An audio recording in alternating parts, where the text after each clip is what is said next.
Right, so the first thing we need to do is get the coolant out. I'm using a large syringe, but you could use like a turkey baster or something like that. Just need to get it out. You can save it for later.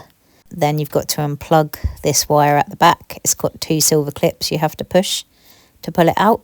And then I took some long nose pliers to get the clip off this side pipe here. It is quite fiddly. There are other tools that you could use for this job, but I managed with this. You just have to squeeze them together and then work the clip down. Top tip here, I failed to do this later and it was very annoying. Try and keep the clip ends facing forward, otherwise it's harder to get to them when you come to doing it back up. But once you've released it, you're just gonna slowly work the pipe off. There we go. Same with the bottom one here. Just squeezing the clip, working it down. Lovely. And then you need to make sure you've got a jug ready to catch all the coolant when you take the pipe off. Just easing the pipe off here, just with my hand. And there the coolant is, filling up the jug. As you can see in this video, I had several neighbours approach me while I was doing this job. They were always interested in seeing a female working on vehicles.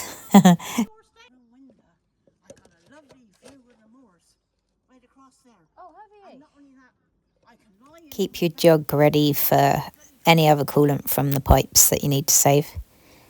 There's 2 screws at the back you need to undo. Mine took a 10mm socket, but I have seen online that some might need a Phillips screwdriver or something, whatever you need to get them out anyway.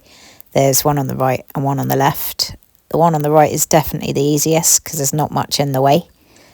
The one on the left, however, as you can see, there's lots of stuff around it that kind of gets in the way. So for this one, I had to use an extension on my socket, and annoyingly, I only had a short one, so it was still difficult. So you might need a longer extension on your socket ideally. But yeah, got there in the end. Removed this extra wire to make a bit more space. I have to remember to clip that in later. And there you go, undo that one. And then once you've got both these off and you've got the side pipe off, the bottom pipe off, and the electrical wire off, then there's a sort of rectangular plastic bit that it sits in. So you have to nudge it and push it upwards to release the tank. I'll show you the bit now. So this is the bit that is in a hole, so you need to push it up.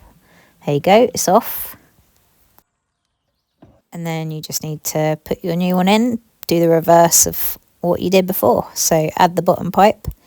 I added all the pipes on first and then did the clips later.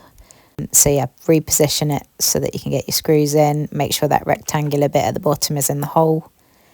And then you're just going to redo the screws up, same as you did before. Again, a bit more fiddly on that side with a short extension, but I managed to get it on. And yeah, this is the other one. Boring, but I just wanted to show you all stages of doing it. So got to get that second screw in. Keep repositioning so the lines are in line. Yep, that's in. I'm actually not speeding this up because I wanted people to see that it is fairly fiddly, but you'll get there. It's okay. It's going to save you money. Yep, remember to plug that back in, squeeze the silver pins, and then push it on. Make sure it's seated all the way up. Lovely. And now I've got to make sure that I push all the clips back so that the pipes are nice and tight on no leaking. We don't want to replace a tank and cause more leaks. It's a good chance while you're doing this to check all the pipes aren't split or anything like that while you're doing it, because I imagine you are doing this because you've got a leak somewhere. So yeah, side one's back on. Got to get the bottom one up. I think I had another neighbour come at this point. Yeah, I did. He asked me if I was winning, and yep, I just got the clip back on, so that's all good. And then this is that other wire that I took out to make space. So there's got a little plastic clip on that one, just had to squeeze it and push it back on. make sure everything's back to how it was before I started.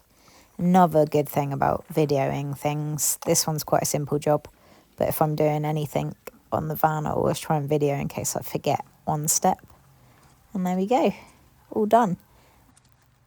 The last thing you need to do after changing the coolant tank and adding the coolant is make sure that you bleed the system so that there's no air in the system.